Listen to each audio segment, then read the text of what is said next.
Hi everyone, back here for another video. Have you used the Lofree Flow or are you thinking to get one?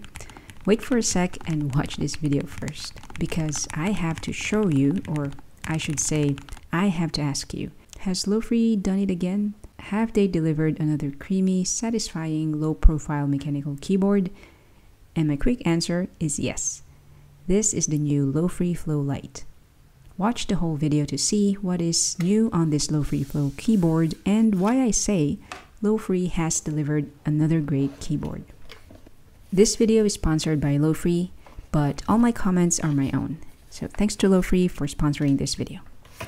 Before anything else, I know that you're curious how this keyboard sounds, so let's start with the typing sound test.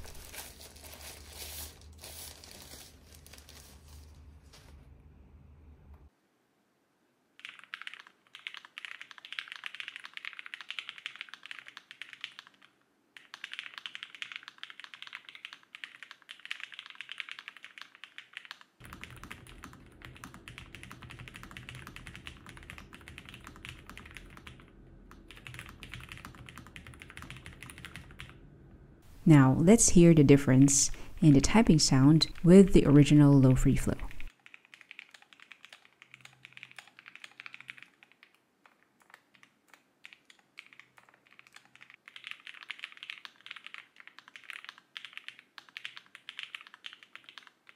The typing sound of the Lofree Flow Lite has a higher pitch, but the typing force is much lighter compared to the original one.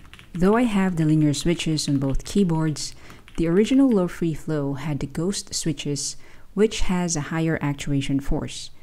The new Lofree Flow Lite, on the other hand, has the new Spectre switches, which is also linear, but this has an actuation force of 40 grams. At least that's what Lofree says in their website. Though you may not hear the difference here in the video, but for me, I can feel the difference when I type on it. And personally, I like the lighter feel on these new Spectre switches. You may have a different preference than me, so just take note of that and compare Lofree's different switches. They also included here additional set of their new switches, which is called heads. This is also linear and also has a 40 grams of actuation force, but this is the silent linear switches. So it is very quiet and I almost don't hear any typing sounds. Here's some typing sound tests on the heads switches.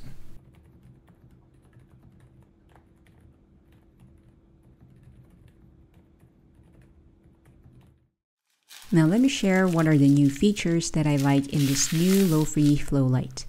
At first look, it seems very similar to the first version or the Lofree Flow. And actually, I think they could have called this the Lofree Flow version 2. Anyway, first and the obvious change is this volume roller here on the top. At first I thought it was just a gimmick, but when I started using it, I really find it useful.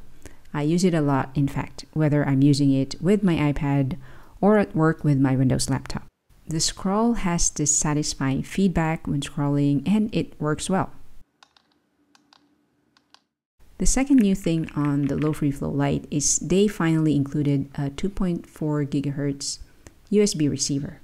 Plus points is that it is nicely tucked at the bottom of the keyboard. This one is really a nice touch as the USB receiver can be kept safe here when not in use and will avoid losing it. The third noticeable change for me is the backlights and how it is now more visible and can be better seen through the keycaps. Unlike the first version where the backlight only shines around the keys and a bit on the top of the keycaps. Although I don't normally turn on the backlights when I use my keyboards, this time the backlight on this new version is much visible in brighter area, and that's a plus. This time though, we don't have the RGB side lights that was there in the first Lofree Flow.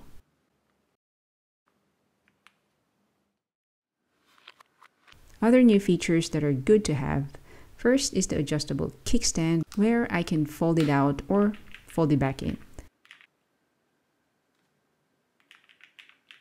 And also now they added the ability to remap the keys using their own software. I haven't tested it yet as I cannot install the software, but it will look something like this. Now let's see closer how different this looks from the original version. This looks almost the same as the first version, or the Lofree Flow. The keycap sizes are the same, but as I mentioned earlier, the build is different. If I look closely, I can see that this is now see-through on the Lofree Flow Lite, and so it makes the backlight more visible. In terms of the build, in my opinion, the Lofree Flow, or the version 1, looks more premium, I guess because of the aluminum body. But then, having an all-plastic body on the Lofree Flow Lite, or this new version, it makes it lighter, so it's much portable if you want to take it around. So that is the other difference from the Lofree Flow, or the first version, is that this Lofree Flow Lite has a plastic body and there's no more aluminum casing. The top part is obviously bigger because this is where the volume roller is, but still, this Lofree Flow Lite is lighter than the first version. The Lofree Flow Lite will come in 3 colors, and I have here the white version. They will also have this in pink and in color gray. And in fact, this gray color also looks nice, and I wish I would have asked for this instead. Anyway, the color white of the first Lofree Flow and this Lofree Flow Lite I have here is almost the same, except for the keycaps, where we now have here a plain keycaps and no other touch colors. Same as the Lofree Flow, they will also have the 100 keys version for those of you who prefer to have the numeric keypad. As for the price, Lofree claims this to be cheaper than the first version of the Lofree Flow. They are actually running a super early bird special price that starts at $69 for the 84 keys version and $79 for the 100 keys version.